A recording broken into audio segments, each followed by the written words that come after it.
so এটমবোৰ represent কৰা এটা ৱে আছে সেই ৱেটো হৈছে তুমি এনেদৰে লিখিব লাগিব এক্সৰ ঠাইত তুমি লিখিব লাগিব সেই এলিমেন্টটো সিম্বল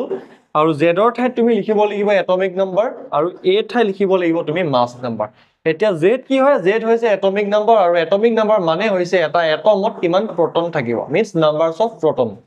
এ হৈছে তোমাৰ numbers of proton plus numbers of neutron ঠিক আছে ওকে এতিয়া তোমাৰ আইসোটপ আৰু আইসোবাৰ মানে কি আইসোটপ হৈছে সেইবোৰ এটম বা সেইবোৰ এলিমেন্ট যাৰ জেডবোৰ সেম কিন্তু এবোৰ ডিফাৰেন্ট আৰু আইসোবাৰ হৈছে সেইবোৰ এলিমেন্ট যাৰ এবোৰ সেম কিন্তু জেডবোৰ ডিফাৰেন্ট এতিয়া আইসোটপৰ এক্সাম্পল কি আইসোটপৰ এক্সাম্পল হৈছে তোমাৰ প্ৰটিয়াম ডিউটেৰিয়াম আৰু তোমাৰ ট্ৰিটিয়াম কিন্তু আইসোবাৰৰ এক্সাম্পল কি হৈছে আইসোবাৰৰ তোমাৰ ক্যালসিয়াম আৰু আৰ্গনৰ আছিলে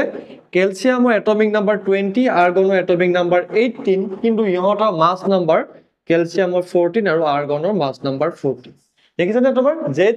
Z Z different different isobar আৰু তাত কি হৈছে তোমাৰ এ এ সেম সেম কিন্তু আইসোটপত কি হৈছে জেডবোৰ same same 1 1 1 Z same means atomic number 1 এ হ'ব লাগিব হাইড্ৰোজেন হ'বলৈ কিন্তু ইহঁতৰ এ বোৰ বেলেগ মাছ নাম্বাৰবোৰ বেলেগ ঠিক আছে ওকে